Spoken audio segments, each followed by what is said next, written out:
প্রিয় দেশবাসী, সম্মানিত কসবাবাসী, আমরা এখানে উপস্থিত হয়েছি বাংলাদেশ ইসলামী ছাত্র শিবির আমাদের ব্রাহ্মণবাড়িয়া জেলা শাখার পক্ষ থেকে। আমরা মানুষের জন্য, মানুষের পাশে একটু সহযোগিতার হাত বাড়ানোর জন্য আমাদের নৈতিক জায়গা থেকে কেন্দ্রীয় সংগঠনের নির্দেশনার আলোকে আমরা মানুষের জন্য, পানিবন্দী মানুষদের জন্য কিছু শুকনা খাবার এবং কিছু চিকিৎসা সামগ্রী, আমরা ঔষধ সামগ্রী এগুলো নিয়ে আমরা এসেছি। আমাদের সাথে উপস্থিত আছেন ইসলামী ছাত্র শিবিরের ব্রাহ্মণবাড়িয়া জেলার সম্মানিত জেলা সভাপতি আমাদের প্রিয় ভাই আতিকুল ইসলাম ভাই, উপস্থিত আখাউড়া উপজেলার সভাপতি প্রিয় ভাই শেখ সাদিক ভাই, শেখ সিফাতি ভাই।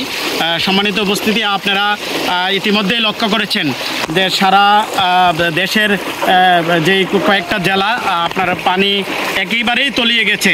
তার মধ্যে আমাদের ব্রাহ্মণবাড়িয়া জেলার কসবা উপজেলা একটি জায়গা। এই জায়গায় ব্যাপকভাবে মানুষ হতে হচ্ছে। মানুষের জানমালের নিরাপত্তা দেওয়া খুব কঠিন হচ্ছে। অসংখ্য অগণিত মানুষ আজকে পানিবদ্ধ অবস্থায় আছে। তো সুতরাং আপনারা যার যার জায়গা থেকে আমাদের এই প্রিয় কাফেলার সাথে সম্পৃক্ত হয়ে আমাদেরকে সহযোগিতা করুন, আমরা যেন মানুষের কাছে বেশি বেশি যেতে পারি, আল্লাহর সন্তুষ্ট অর্জন করতে পারি। এই পর্যায়ে সংক্ষিপ্ত কথা বলবেন ইসলামী ছাত্র শিবিরের ব্রাহ্মণবাড়িয়া জেলার সভাপতি আমাদের প্রিয় ভাই আতিকুল ইসলাম। আউযুবিল্লাহি মিনাশ শাইতানির রাজিম, বিসমিল্লাহির রহমানির রহিম, আলহামদুলিল্লাহি রাব্বিল আলামিন।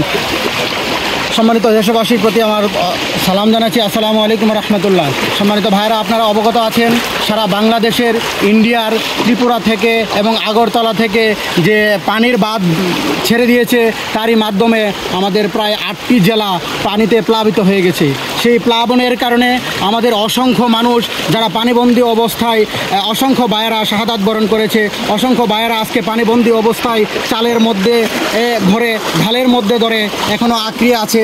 আমরা আমাদের জায়গা থেকে ইসলামী ছাত্র শিবির ব্রাহ্মণবাড়িয়া জেলা শাখার পক্ষ থেকে তারই ধারাবাহিকতায় আমরা কসবা এসেছি। গতকালকে আমরা আখড়া গিয়েছি, সকালেও আমরা আখড়া গিয়েছি। আমরা শুকনা খাবার এবং পানি এবং ঔষধি কিছু জিনিস আমরা তাদের কাছে আমাদের জায়গা থেকে সর্বোচ্চ দেওয়ার চেষ্টা করতেছি। আপনাদের কাছে উদারতা আহ্বান থাকবে, আপনারাও এই অসহায় ভাইদের পাশে এসে দাঁড়ান, সহযোগিতা করেন, এই উদারতা আহ্বান রাখছি আপনাদের কাছে। আসসালামু আলাইকুম রহমতুল্লাহ।